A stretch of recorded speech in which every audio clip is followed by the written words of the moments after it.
Welcome back to Sports by GSMC Podcast Network. I'm your host, Jeremy Lapidus. If you are just tuning in, we just finished everything to do with hockey. We broke down Game 6 and really the entire conference finals on both the West and the Eastern side. And we did predictions for the Oilers versus Panthers.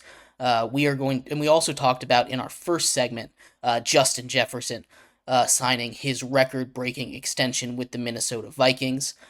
In this segment, though, we are going to finish off our show strong, moving out of hockey, moving out of football, going back to basketball, talking about a little WNBA and Caitlin Clark and what is going on really in the entire league surrounding her, because that's kind of been the big story. There's a lot going on there. But before we get into that, remember, if you would like to be an even bigger part of the show than you already are, all you need to do is go to GSMCPodcast.net. Leave a tip or donation with a message in it. That message should pop up on the bottom of the screen for you, me, and everybody else around the world to see. If you do have a burning question about sports, go ahead and leave that in the comments. I will get to that as soon as I possibly can. I appreciate all of you for sticking around and talking some sports with me on a beautiful Monday afternoon.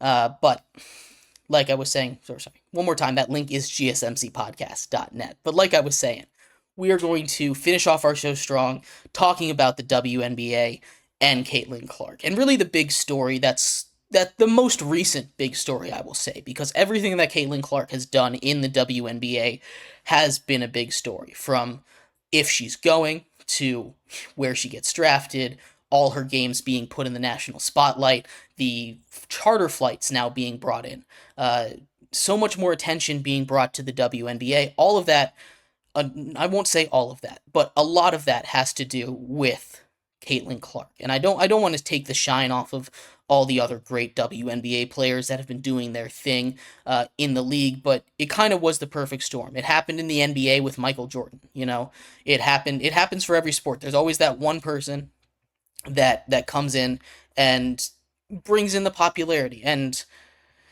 really what this boils down to is jealousy. Just like Kelsey says in the YouTube comments, it's jealousy. That's what it is. There's a lot of other reasons, and I'm sure not everyone is jealous and people are thankful, but they're all professional players, and to be a professional sports player in any league, you have to have some kind of ego, right?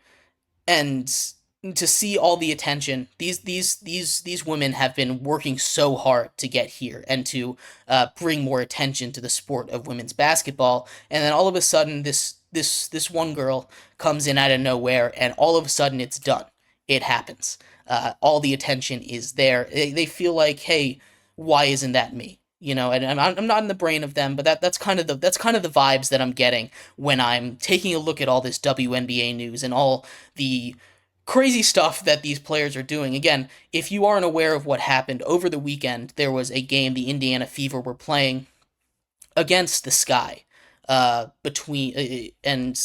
on an inbounds play, one of the Sky players just comes behind and basically body checks Caitlin Clark to the ground. And she embellished it a little bit, to be fair. She played into it, got the foul call, but still. It was definitely a cheap shot, and what really got my attention, more than the cheap shot, more than, more than really anything, was the reaction of all the players around on the court and around the league, right? And mostly on the court. On one side, you have the Chicago Sky, this team with Angel Reese on it, and they are jumping up, celebrating a cheap shot. They're letting this happen. After the timeout is called, they're giving her hugs, basically saying, "Oh, that was awesome. That was awesome that you did that," right? And on the other side, the Indiana Fever, Aaliyah Boston, who was the number 1 overall pick last year, is inbounding the ball very, very close to where this all happens. She just kind of walks over really closely, doesn't really show any emotion, like, hey, that's my teammate.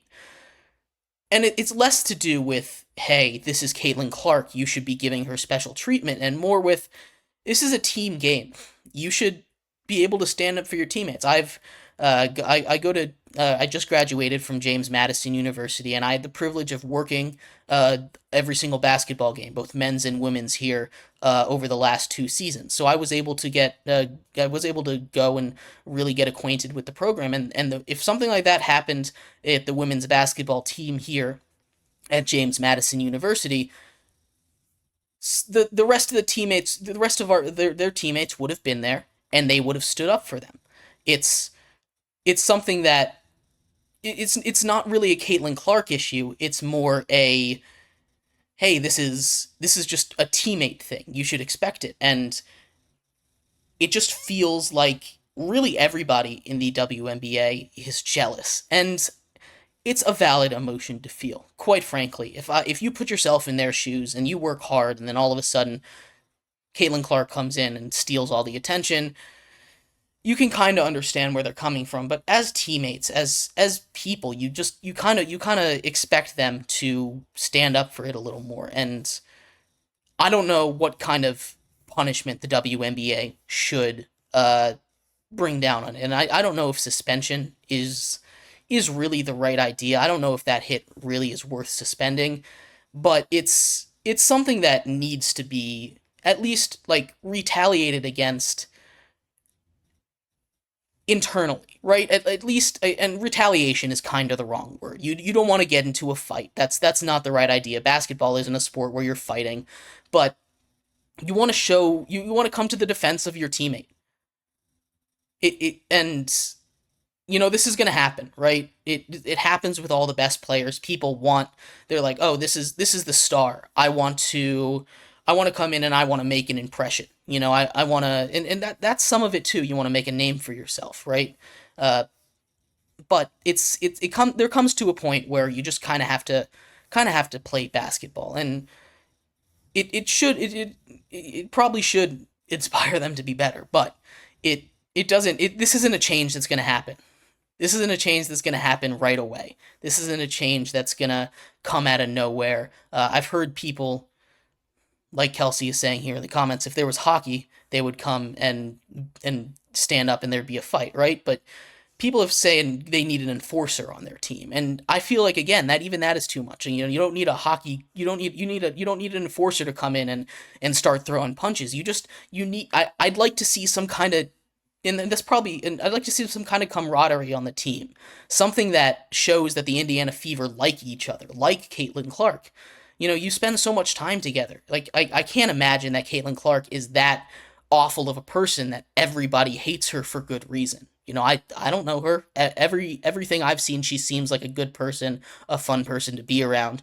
But again, I don't know. Maybe there's something that I'm completely missing. But it's one of those things that as just as teammates in general, you expect some kind of camaraderie to be there and defend your teammate, really, at the end of the day. And that's the biggest issue I have with this. There are going to continue to be more cheap shots. There are. It comes with the territory of being the superstar of the league, the face of the league. It comes with that territory. You're gonna get more. There's gonna be more physicality against you. That's just what happens. Everybody, when you're going up against the great player, you step up your game, you play more intensely, and that happens, right? But cheap shots need to stop. There needs to be something, and they did say there's going to be a flagrant foul, but that doesn't really matter now, I guess. They ended up winning that game by one, so it doesn't really affect it. But we'll see what happens. Again, this is not going to be the end of the story. It's been like 10 games of this into her career, and this is going to continue to happen. It's just maybe the league will call it in game this time instead of having it happen after the game. But yeah, I'd like to see the Indiana Fever come together more as a team. And that's really the big thing that stood out to me, that no one came to her defense. It sucks. It really does. But hopefully that'll get better as time goes on. She's only been there for like a couple months, so uh, camaraderie will happen, hopefully, in the future. But anyway, thank you everybody so much for tuning in to today's episode of Sports by GSMC Podcast Network. I have been your host, Jeremy Lapidus. Tomorrow we will be back, same time, same place, talking about all the major breaking news around the world of sports. Thank you everybody so much for tuning in, and I will see you then. Bye-bye.